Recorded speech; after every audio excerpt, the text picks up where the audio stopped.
Esto es Perú 21 Televisión y vamos a conversar con Andrés Calderón, abogado y analista político. Gracias, Andrés, por atender nuestro llamado. ¿Cómo estás? Gracias Cecilia, siempre un gusto conversar con ustedes. Andrés, ayer fue el debate esperado, el debate importante. Ojalá hubieran sido 2 fechas de debate, pero quedaron en uno y es lo que vimos. ¿Cuál fue tu apreciación? ¿Qué te dejó a ti el debate? Me dejó un poco insatisfecho, pero no sorprendido con relación a lo que tenía por exponer cada uno de los candidatos. En el caso de Castillo, creo que se confirma eh, la esencia improvisada de su candidatura al no poder aterrizar en ideas concretas, en propuestas específicas. Su digamos, su plan de gobierno, si es que este finalmente existe, y que a pesar de haber tenido bastante tiempo de preparación y a pesar de no haber tenido que verse expuesto ni ante un debate previo o ante entrevistas ante medios de comunicación que de alguna manera, digamos, ya hubiera generado un poco de predictibilidad con relación a lo que él tenía que ofrecer, ¿no? O sea, es como quien se prepara para una fecha de examen final y un único examen y ni siquiera llega habiendo estudiado bien la materia. Y en el caso de Keiko Fujimori, creo que ella fue con un libreto un poco más claro, un poco más establecido. Podemos decir que en su caso sí fue con propuestas muy concretas. Quizás hasta se pasó de la raya y terminó sorprendiendo a muchas personas con la gran cantidad de promesas que lanzó ese día, que más bien no había sido tan característico de la candidatura, al menos durante esta segunda vuelta. Ahora, el debate ha dejado, como tú dices, esta imagen clara, este desbalance en términos de preparación de ambos candidatos, ¿no? Pero hoy pasó algo muy importante, pero voy a comenzar por Castillo y después voy a ir a Keiko Fujimori. Hoy el candidato Castillo salió de Arequipa, dejó Arequipa, se fue a Puno y en Puno los periodistas le abordaron y le hicieron algunas preguntas. Una de las preguntas tenía que ver con el enfoque de género. Él hizo algún ademán como para no responder, la periodista insistió y le preguntó qué pensaba del incremento de feminicidios en nuestro país. De hecho, ahora, hoy es 31 de mayo y ya son 46 los feminicidios que han ocurrido este año. Es claramente una problemática que alguien que quiere hacerse de la presidencia de la República tiene que contemplar y tiene que estudiar. La respuesta del candidato Castillo fue la siguiente y la voy a leer. Dijo, los feminicidios son producto de la ociosidad que genera el mismo Estado, la desocupación y la delincuencia. ¿A ti esa respuesta qué te genera? Me genera una preocupación no sorpresiva, lamentablemente. Ya el señor Castillo, Perú Libre, la candidatura de Perú Libre, si uno lee el ideario, ve una propuesta conservadora, ¿no? Yo creo que esta expresión en la cual culpa del feminicidio a la ociosidad de las personas eh, es retrógrada, es aniquilar las causas reales, ¿no? Vinculadas con el machismo, vinculadas con la violencia de género, que están en la raíz de este tipo de delitos, que es insultante para las víctimas, ¿no? Más bien, si es que hay algo de ociosidad de esas declaraciones, las encontramos del mismo señor Castillo, que por lo menos ni siquiera se ha tomado el esfuerzo de entender el origen de este tipo de crímenes. Pero, en mi opinión, esto es algo más profundo y por lo tanto más grave, porque lo que te grafica es un pensamiento, si bien como tú dices, conservador, machista, pero también eh, extremadamente protectora de su género. Cuando uno escucha hablar al candidato Castillo, uno se da cuenta que él reconoce solamente el género masculino. Ni siquiera menciona a las niñas cuando habla de la educación.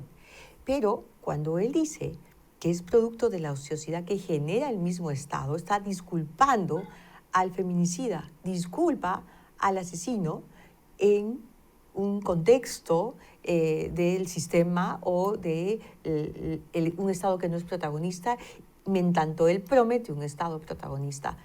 A mí me parece gravísimo, me parece una mirada absolutamente parcial de lo que ocurre en la vida de los peruanos y de las peruanas, por supuesto.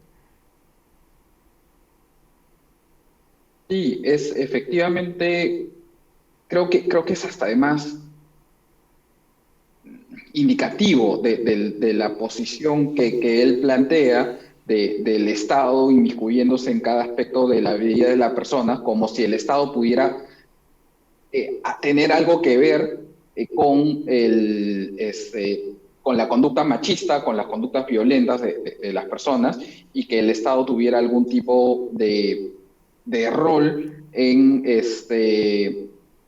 en propiciar ese tipo de violencia, ¿no?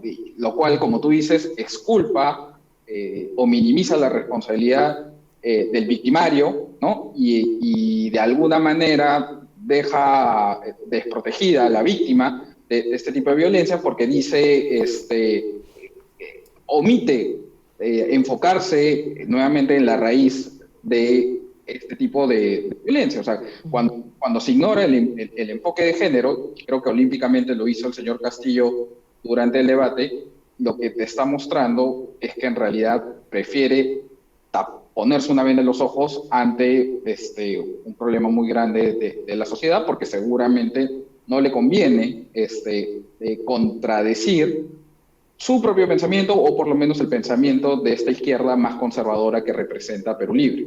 A eso exactamente quería llegar. No solo es el candidato, es la ideología de su partido. Hemos escuchado recientemente a una víctima, una mujer que es transexual y que ha sido víctima de transfobia de parte de la candidata Dina Boluarte, la candidata a la vicepresidencia precisamente de la fórmula de Castillo. Y hemos escuchado también en otras oportunidades actitudes y expresiones realmente machistas, pero también, como no, homofóbicas, y ahora tenemos esta confirmación ya en el sentido más extremo. Yo te quería preguntar, ¿por qué crees que algo tan importante para la sociedad, para una sociedad armónica, empática, moderna, para poder desarrollarnos y crecer socialmente, democráticamente, porque algo tan importante no le parece trascendente a la gente que va o piensa votar por la candidatura de Castillo? Porque algo así que para muchos de nosotros, por lo menos para mí, puede ser determinante, no lo es para un sector aparentemente muy importante o muy grande en el país.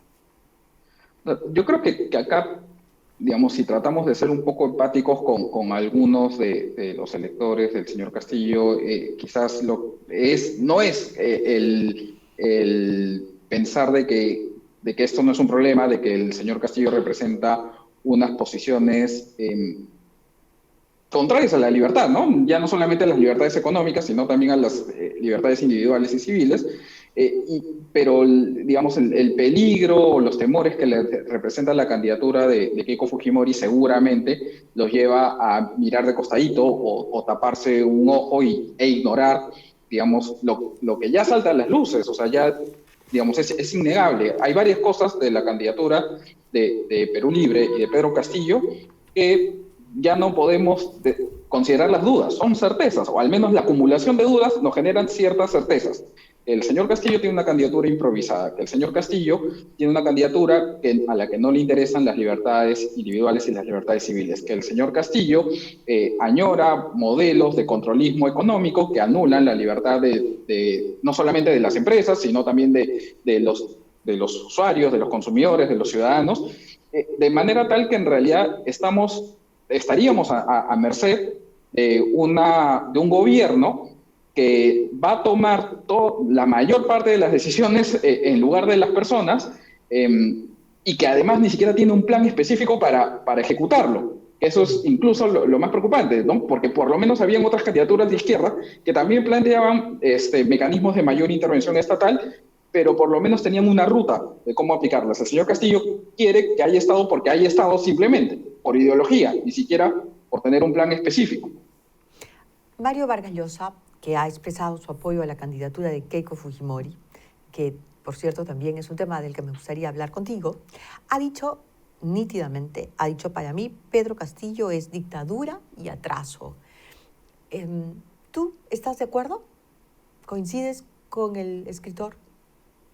Sí, y nuevamente, esto no es ni por condonar ni por aminorar también las preocupaciones que despierta la candidatura de Keiko Fujimori, simplemente que advertir los errores de un candidato no niega los del otro. En el caso del señor Castillo, él está planteando en lo económico ideas genéricas de un modelo controlista, de un modelo, digamos, por tener el mejor ejemplo más cercano a nosotros, es un modelo chavista, ¿no? Y ya sabemos el efecto económico que esto generaría en un país que además está entrando en o que ya se encuentra en una situación delicada en materia económica. Y tampoco vemos posibilidades de progreso en otros ámbitos, ¿no? O sea, ni en ámbitos de reforma política, de defensa de la institucionalidad, cuando el mismo señor Castillo plantea desactivar organismos constitucionalmente autónomos, lo cual nos hace suponer que la separación de poderes está en peligro. Tampoco vemos defensa o respeto de la autonomía de los medios de comunicación y las libertades de expresión y prensa, y ya lo que vimos ayer en el debate y las declaraciones de hoy nos confirman que tampoco le interesa mucho la defensa de los derechos de las minorías y los derechos de la mitad del país, que son las mujeres, ¿no? Entonces, digamos, es cuestión de simplemente de sumar 2 más 2 y darnos cuenta de más o menos hacia dónde nos está dirigiendo esa posición, ¿no? Ahora, hablemos de la otra candidatura. Keiko Fujimori hoy pidió perdón a todos los que se hayan sentido afectados y defraudados por nosotros, y se refería a ella y a su gobierno, o más bien a su bancada, porque ellos no han sido gobierno, sino han sido una bancada mayoritaria en el Congreso de la República. Hace un poco más de una semana, en una entrevista que le hicimos aquí en Perú 21, ella le pidió perdón directamente a Jaime Saavedra y a Fernando Zavala por el comportamiento, nuevamente, de su bancada y claramente el de ella misma.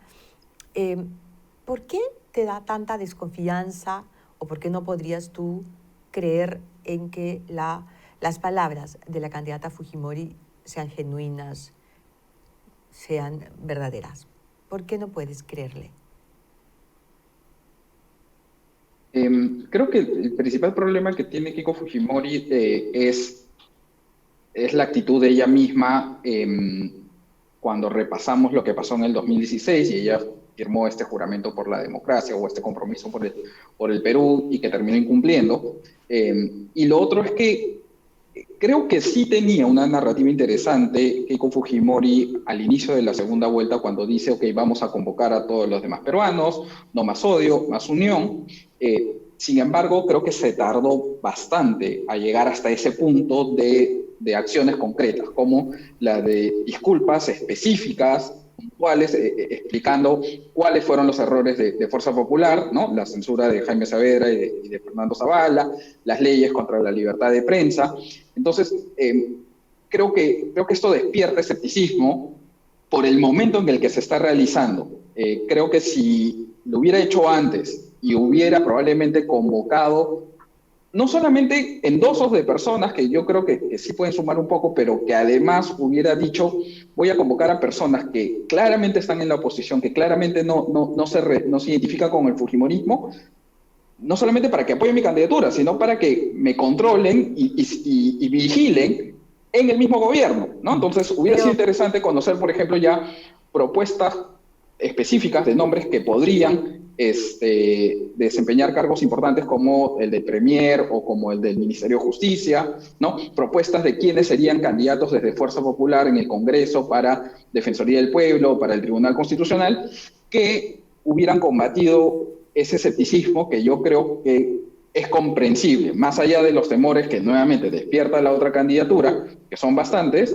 ella tenía que luchar contra ella misma, más que Pedro Castillo. Pedro Castillo no es un rival realmente competente versus Keiko Fujimori. Creo que el principal limitante, paradójicamente, para Keiko Fujimori, de cara a la presidencia, era ella misma y era el pasivo de Fuerza Popular. Claro, faltan 5 días para las elecciones y finalmente esta expresión, pedir disculpas de manera, digamos, orgánica, con la presencia de una serie de personas que en muchos casos han sido adversarios, no solamente oponentes políticos, sino adversarios suyos, con estas personas apoyándola. Estoy hablando de Mario Vargas Llosa, de Álvaro Vargas Llosa, de Pedro Cateriano, que estaba hoy allí entre el equipo de personas que estaban tomando este juramento. Faltando estos días, ¿a ti no te parece que merece por lo menos el beneficio de la duda, sino el de la confianza? Porque yo lo que siento es que si bien Keiko Fujimori tardó en hacer mea culpa, las personas que no quieren aceptar las disculpas también están tardando en aceptar las disculpas. Es decir, no querían aceptar las disculpas inmediatamente, ha habido como un duelo muy largo, pero finalmente llegan las disculpas y no quieren aceptar las disculpas. ¿Tú qué piensas de eso? No, yo creo que está bien que Keiko Fujimori, incluso así sea en la recta final, pida disculpas, y creo que harían bien las personas que han sido afectadas por la actitud obstruccionista y a veces abusiva de Fuerza Popular, las acepten, ¿no? O sea, pase lo que pase, una de estas dos personas va a ser candidato y las personas, los electores van a tener que evaluar no solamente a efectos de quién le inspira más confianza con relación a estos reconocimientos de errores o también el planteamiento de propuestas, quién le inspira más confianza, sino que va a tener que aceptar que uno de ellos se va a encargar durante los siguientes 5 años del país. Entonces, yo creo que el escepticismo con relación a las disculpas que plantea Keiko Fujimori se van a mantener, pero eso probablemente no sea la única variable que defina el voto de estos indecisos, que va a terminar por inclinar la balanza. Creo que lo que le puede terminar ayudando a Keiko Fujimori es que por lo menos reacciona, por lo menos dice algo, concretiza, ¿no? Creo que es más peligroso una candidatura como la de Castillo, que se construye en la nebulosa y de la que no sabemos qué podemos esperar, que una de Keiko Fujimori, que incluso si llegara a mentir y no respetara los pactos que ha hecho, o los compromisos que ha firmado, bueno, tenemos esto para enrostrárselos, tenemos algo un poco más concreto para exigirle el cumplimiento de su palabra. A Pedro Castillo, ¿qué se le puede exigir si es una persona que se ha comportado, como yo decía hoy en una columna, como un topo, que se esconde en un agujero y que solamente alza la cabeza cuando cree que el ambiente le conviene, ¿no? Ese es el tipo creo yo, de peligros a los que nos estamos enfrentando. Y en esa tesitura en la que tienes que escoger por uno o por otro, probablemente quien sea un poco más específico, un poco más concreto, genere un poco más de seguridad en los electores, ¿no? Yo encuentro algo, digamos, muy particular en el grupo de peruanos a los que les cuesta más aceptar las disculpas, aceptar que tenemos dos alternativas y que tenemos que elegir por la alternativa que menos daño le haga a nuestra democracia, a nuestra sociedad, a todo lo que se ha avanzado en términos de derechos civiles y también, por supuesto, a la forma como nuestra economía ha ido evolucionando a pesar de lo que nos ha hecho la pandemia, ¿no es cierto? Yo encuentro que ese sector son los más jóvenes. A ver, no son los más jóvenes, es decir, entre los 18 y los 29 años encuentro mucha gente mirando de manera mucho más realista y práctica el futuro, lo que le viene. Pero entre gente que tiene entre 30 y 40 es donde encuentro más más negación, más impedimento de, de abrir un poquito, no solamente su corazón, sino también su razonamiento respecto de lo que tenemos que hacer, lo que el Perú nos está obligando a hacer, lo que este país que tanto amamos nos está pidiendo que hagamos. Finalmente, no quiere decir que se trata de darle el voto a una candidata que probablemente no nos gusta, por la que no hubiéramos votado en la primera vuelta, pero que es la que representa la alternativa de continuar viviendo en un espacio democrático y poder salvar esa democracia, y sino es también lo que nos compete a nosotros como ciudadanos, a la responsabilidad que tenemos nosotros de vigilar, de asentar la ciudadanía, ¿no? Y de reclamar si nos falla, si no cumple con sus compromisos. ¿Por qué crees que a tu generación, porque finalmente es tu generación, tú debes tener entre 30 y 40, le cuesta tanto perdonar, reconciliar, ¿no? A la mía no, y nosotros tuvimos que enfrentar el fujimontesinismo. De hecho, yo misma he tenido que enfrentar situaciones muy particulares durante mi carrera en esa década. Pero yo no tengo nada personal, no tengo rencor, gracias a Dios, porque por eso puedo mirar los riesgos que amenazan a mi país. Pero ¿por qué crees que a tu generación le es tan difícil si ni siquiera fue la generación que tuvo que enfrentarlos?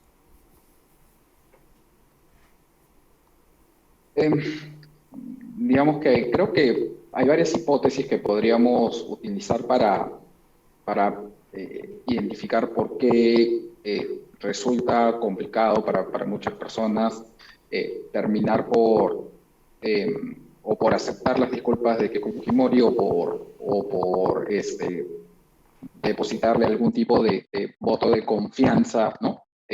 Nuevamente a un gobierno del Fujimorismo. Empecemos por entender también que las disculpas no se piden, sino se ofrecen, ¿no? Y digamos que, aunque parezca sutil,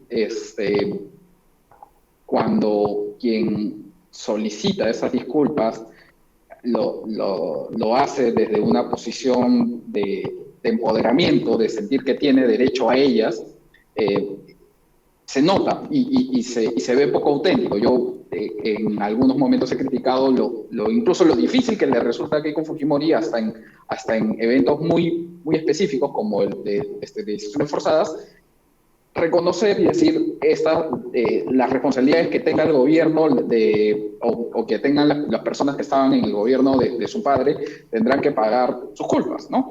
Entonces, creo que hay un defecto desde el origen de quien ofrece esas disculpas que creo que no ha sido tan auténtica. Y por otro lado, ya mirándolo desde el otro lado, desde el lado de la generación que tú identificas, Cecilia, como reacia a pasar esa página, creo que se encuentra también un escepticismo comprensible hasta un punto y también quizás reacio a aceptar la realidad ante la que se encuentra, ¿no? Yo no me quiero atribuir el rol de nadie, ni poner palabras en la boca de nadie, de explicar por qué no votarían por uno o por otro candidato, pero sí puedo entender que sienten que se le avecinan 5 años muy complicados en los cuales probablemente sientan que haya algún tipo de retroceso en alguno de sus derechos y que frente a eso, digamos, la semblanza o la añoranza de un gobierno que ya ocurrió y de una actitud que ya tuvo el grupo mayoritario de Fuerza Popular en el Congreso, es un peligro muy fresco, muy latente, ¿no? Creo que ahí lo que toca, como tú señalas, es bastante responsabilidad de todos los ciudadanos y de poder decir, más allá de lo que ya viví y de lo que me he enterado, de lo que he leído, tengo dos alternativas y de todas maneras vamos a tener que lidiar con alguna de ellas, y que no solamente hay que pensarlo desde la perspectiva de a cuál voy a poder vigilar mejor, a cuál voy a poder controlar mejor, que es una variable muy importante, pero también es, ok, ¿quién va a poder hacer algo más? ¿Quién va a poder lidiar con un aparato importante del Estado en una época de crisis económica y sanitaria probablemente sin precedentes en nuestro país, ¿no? Entonces, cuando llegas a sumar todas las variables, probablemente el resultado de esa ecuación haga que haya un voto un poco más racional antes que emotivo, que quizás sea eso el impedimento para lo que tú planteabas, ¿no? O sea, de escoger finalmente una candidatura. Sí, sí, de verdad, Andrés, ojalá y sea así, ¿no? Porque en efecto puede ser muy difícil incluso confiar, incluso creer que las disculpas hayan sido genuinas. Cada persona pues lo decidirá, tendrá que analizar, tendrá que verla y escucharla, pero la otra alternativa no son 5 años difíciles, sino un número indeterminado de años, porque ya lo han anunciado los socios, los aliados políticos, los que forman el frente electoral que lleva a la presidencia o a la postulación de la presidencia Pedro Castillo. Ellos se van a quedar en el poder todo lo que puedan, y eso va a generar una crisis social muy grave en el país. En fin, si no, otro tipo de crisis más.